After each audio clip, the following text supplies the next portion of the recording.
shaking, loss of focus in their eyes, or anything like that can be a sign of like a little bit of a red flag. Okay, and Alan is starting his Alan Wang is off, attempting 107 meters. The Chinese athlete, certainly one of the strongest competitors in constant weight here at the Origin ECN Vertical Blue Freediving Championships.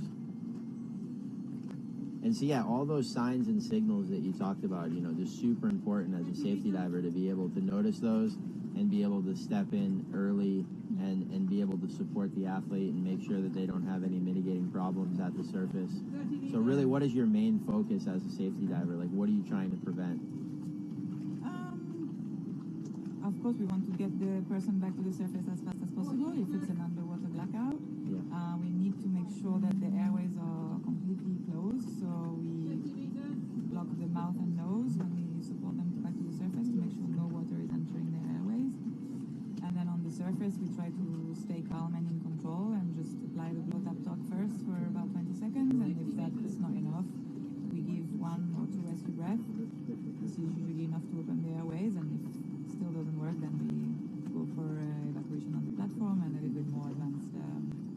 Yeah, so protecting the airway, making sure that no water enters into the lungs, that's really a very important thing for you guys to be able to do. I mean, what would be the difference if water entered into the lungs versus didn't enter into the lungs? Well, first of all, if you have water entering the airways, you're going to automatically have what we call the laryngospasm. So the larynx is going to close, the airways are going to close, making it much more difficult for us afterwards on the surface to get the athlete breathing again.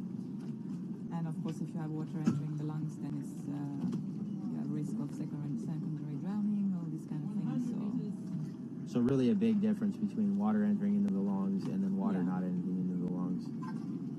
And Alan Wang looking for the tag. Can he find it? He does. Now making his way to the surface. Can Alan Wang from China produce a clean 107-meter constant weight dive?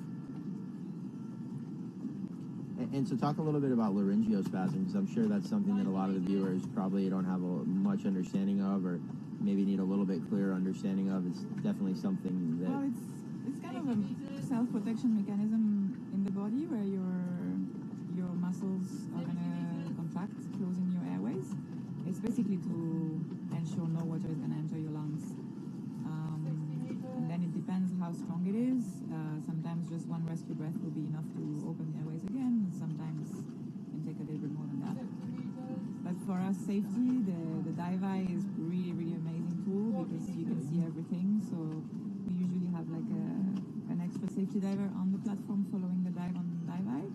And if he notices anything suspicious deeper than the first safety diver, for example, if he sees the athlete slowing down or struggling at 50 or 40 meters, he can signal that we maybe should expect something on the surface, and so we can prepare and act faster.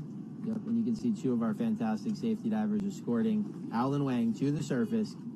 Can the Chinese athlete hold on? Very, very clean. Very nice.